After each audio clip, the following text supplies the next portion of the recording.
Magandang araw pong muli sa inyong lahat mga guys, mga ka-farmers. Welcome back po ulit sa ating channel. Sa video ito, kung mapapansin po ninyo, nandito po tayo sa ating likod ng bahay. Dito sa ating pong alagaan po ng baboy. Yun po, ang ating alagaan ng baboy.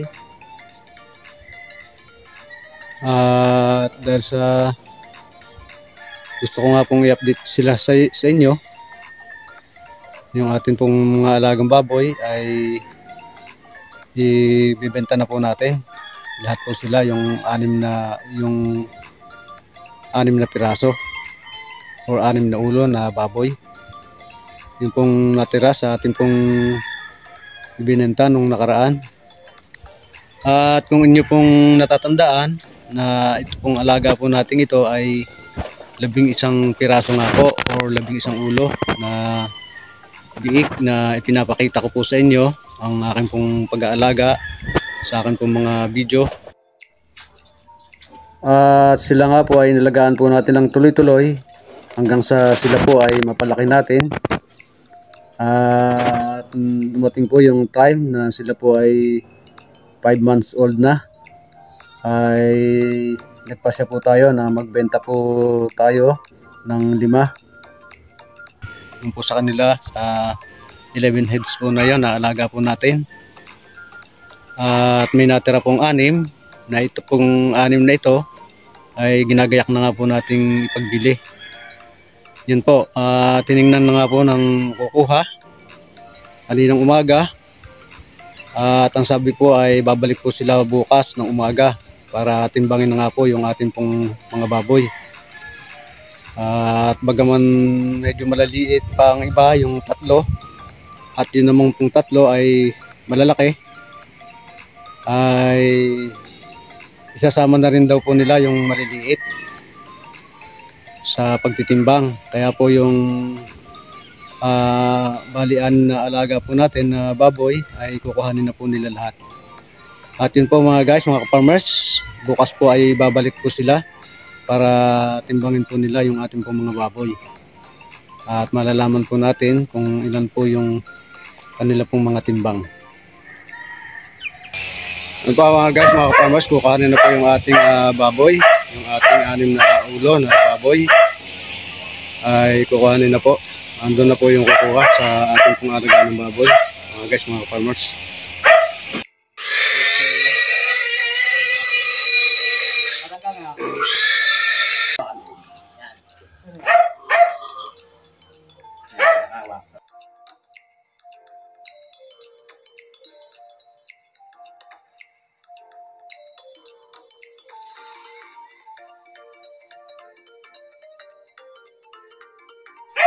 Na. 79. 79.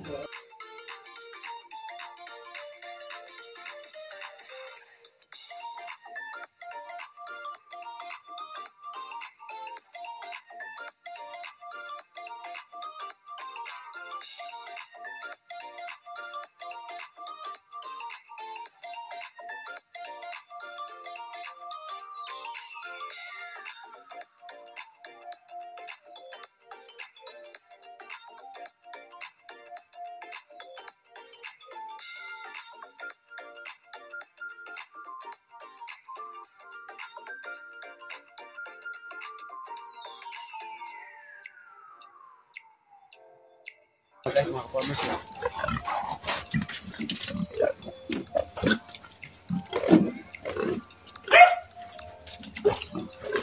Yan ang isa. Nandun na yun.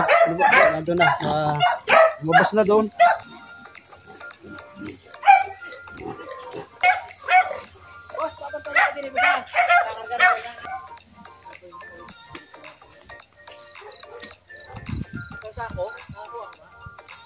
Nagkakarga na po sa jeep ang ating mga baboy.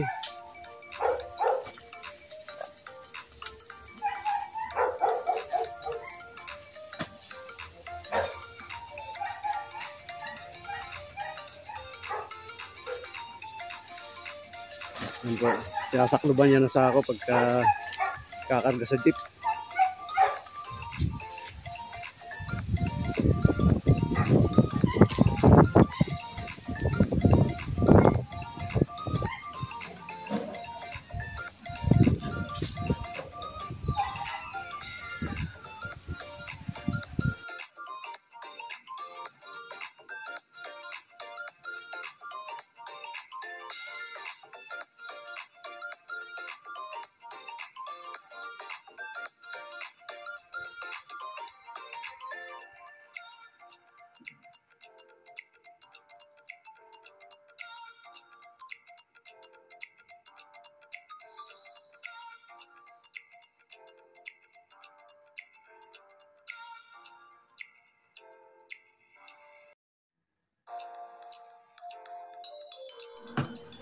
At ang pinakauna po ay ang tungkol po sa biik.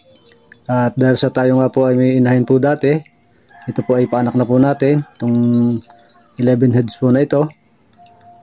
Mula po day 1 ng pagkaanak po niya hanggang day 60 ay nakakahalaga po ng 5,000. Kaya yung pong labing isang ulo or 11 heads ay nakakahalaga po ng 55,000. Yan po nakasulat po dyan sa may bandang itaas at kasama na rin po yan sa puhunan po natin. At ito na nga po mga guys, mga ka-farmers, yung listahan po ng ating pinagbiling baboy. Una po ay yung mga nagamit po nilang mga vitamins at yung pong mga antibiotics, maging yun pong pamulga na ginamit po natin sa kanila. Yan po nakalista rin po. At yung pong pagkain po nila o yung feeds, yan po nilista rin po natin ang kabuang nakonsumo po nila bago po tayo nagbenta ng 5 piraso or yung 5 ulo. Yan po. Ayan po ay sa loob ng 3 buwan ay yan po yung nakonsumo po nila. At yun pong timbang ng ating pong baboy na ipinagbili. Yan po, nakalista rin po. At yun nga po palang, ito nga po pala sa amin, ang lakad po ay binabawasan po ng 3 kilo or less 3 kilos po. Yan po, nakalista po. Ang bawat isang baboy ay binabawasan po ng 3 kilo. At kapag nabawas na po, ay yun na po yung i-multiply kung magkano po yung lakad po rito sa amin ng kuhanan o yung bentahan po ng baboy. Yan po. At meron din pong tinatawag na hulog. Yan po, pagka nag-line of 6 po ay hulog na po yon. Iba pa rin po yung presyo noon. Yan po, nakalista po.